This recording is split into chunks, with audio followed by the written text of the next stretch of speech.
পিতা মাতার আদর্শ বাস্তবায়নের লক্ষ্যে তারেক রহমান অঙ্গীকারবদ্ধ। ভোটের মাঠে দেখা যাবে এনসিপি কতটুকু যোগ্য। 2-3 জন ছোট বাচ্চা, এরা রাজনীতির বোঝে না এখনো। ওদের যারা আছে সবই রাজনৈতিক বেয়াদব। আগামী সংসদ নির্বাচন অবাধ, সুষ্ঠু এবং একটি নিরপেক্ষ নির্বাচন হবে, যেখানে সকল দলমত নির্বিশেষে সব মানুষ ভোট কেন্দ্রে যাবে এবং তাদের ভোটাধিকার প্রয়োগ করবে এবং তারেক রহমান নিরঙ্কুশ বিজয়ী লাভ করবেন। নির্বাচন কমিশনে ব্যালটে যে একটা দুর্নীতির মতো দেখেছি, আশা করি এটা জাতীয় ইলেকশনের প্রতিফলন ইনশাল্লাহ হবে না।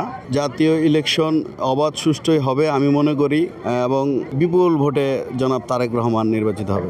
দেখুন, শহীদ রাষ্ট্রপতি জিয়াউর রহমান তৎকালীন সময়ে সততার উজ্জ্বল নক্ষত্র ছিলেন পৃথিবীর বুকে। জাতিসংঘের সদস্যভুক্ত তৎকালীন সময় যত প্রেসিডেন্ট প্রধানমন্ত্রী ছিলেন, জিয়াউর রহমান ছিলেন উত্তম আদর্শ।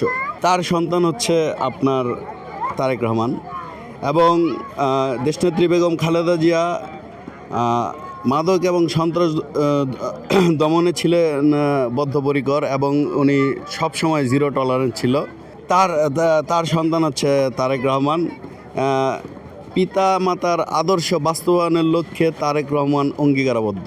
তারেক রহমান ইনশাল্লাহ দেশ এবং জনগণের কল্যাণে কাজ করবে, আমি আশাবাদ ব্যক্ত করছি। ভোটের মাঠে দেখা যাবে এনসিপি কতটুকু যোগ্য।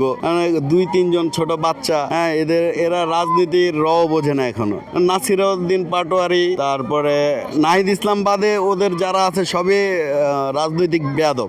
ওদের কথাবার্তা, আচার আচরণে বেয়াদবির প্রতিচ্ছবি ফুটে ওঠে। এদের দ্বারা দেশ কল্যাণকর জায়গায় যাবে আমি মনে করি না।